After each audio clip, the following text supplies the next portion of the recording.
बाबा, हं? आज येताना बासुंदी घेऊन या ना. अगं, कालच आपण आईचा वाढदिवस होता म्हणून आणली होती ना. ऐकलं? हं. गोकुळची बासुंदी पुन्हा खावीशी वाटतेय.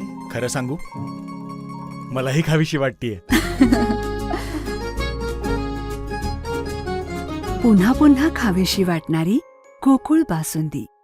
ओढ्यावरील रेणुका मंदिरात अंबिल यात्रा अशी होते साजरी. दरवर्षी मार्गशीर्ष महिन्यातील पौर्णिमे दिवशी यल्लमाच्या ओढ्यावरील रेणुका मंदिरात रांडो पौर्णिमा किंवा अंबिल यात्रा साजरी केली जाते. उदग आई उदच्या अखंड गजरात भाविक भाकरी वडी, वरणवांग्याची भाजी, मेथीची भाजी, दही भात, गाजर, कांद्याची पात, लिंबू अशा नैवेद्यांसह अंबिल देवीला अर्पण करतात. हे एक प्रकारचं देवीचं सांत्वनच आहे.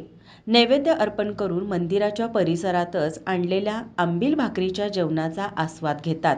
कारण एखाद्याच्या घरी सांत्वनासाठी गेल्यानंतर तेथील लोकांना जेवायला घालून तिथे जेवण करायची जुनी पद्धत कोल्हापूरकर या अंबिल यात्रेच्या निमित्ताने पाळतात.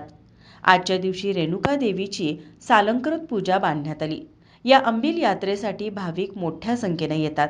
या यात्रेवेळी मानाच्या जगांची पूजा बांधण्यात येते. तसेच यात्रेच्या निमित्ताने फेरीवाल्यांसह विविध खाद्यपदार्थ, खेळण्यासह इतर साहित्यांचे स्टॉल्ससह लहान मुलांसाठी विविध करमणुकीचीही साधनेही पाहायला मिळाली. या यात्रेसाठी देवस्थान समितीकडून चोख व्यवस्था ठेवण्यात आली. दुपारच्या सुमारास मानाच्या जगांची आरती करून देवस्थानकडून मानाच्या जगांची ओटी भरली जाते. त्यानंतर मानाचे जग आणि सासनकाठ्या आपल्या ठिकाणांकडे मार्गस्थ होतात. माझा महाराष्ट्र न्यूजसाठी कॅमेरामन नाज अत्तारसह साक्षी दळवी, कोल्हापूर.